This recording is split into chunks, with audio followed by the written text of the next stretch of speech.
এক বাক্যে আমরা জোর গলায় বলতে পারি যে চোপড়া আমরা 60টা বিধানসভা থেকে দ্বিগুণ ভোট দিয়েছি। আমরা এক একটা বিধানসভা থেকে দ্বিগুণ ভোট দিয়েছি, যা থেকে এটা লড়াইটা আমাদের চলে। এখন থেকে বড় মিটিং না হোক, টলাবাড়ি বুথবাড়ি, আজকেও আরো এই ধরনের মিটিং দলুয়াতে একটা চলছে।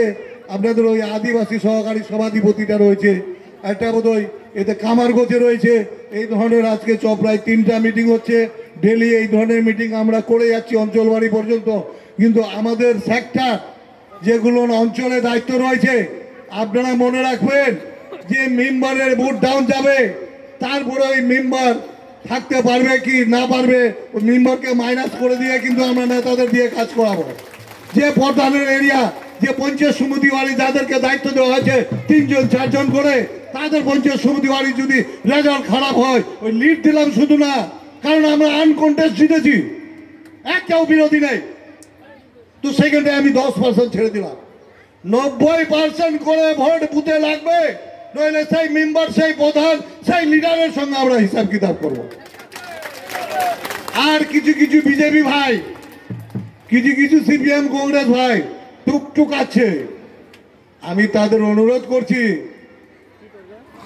যে সেন্ট্রাল গভর্নমেন্টের ফোর্স 26 তারিখ পর্যন্ত থাকবে, তারপরে আমাদের এই ফোর্সদের সঙ্গে থাকতে হবে।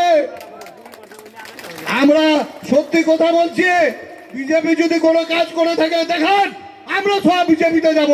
কংগ্রেস যদি কোনো উন্নয়নের কাজ করে দেখাইছে দেখান, আমরা সহ যাব। সিপিএম যদি করে দেখাইছে আমরা যাব সিপিএম। নইলে আমরা বলছি, অনুরোধ করে আহ্বান করে, মূল্যবান ভোটগুলো নষ্ট করবেন না, বাদরামি করবেন না। 26 তারিখে সেন্ট্রাল বাহিনী চলে যাবে, তারপরে আমাদের এই সেন্ট্রাল বাহিনীরা থাকবে। তখন অভিযোগ করবেন না যে আমার কি হলো, আমার এটা হলো।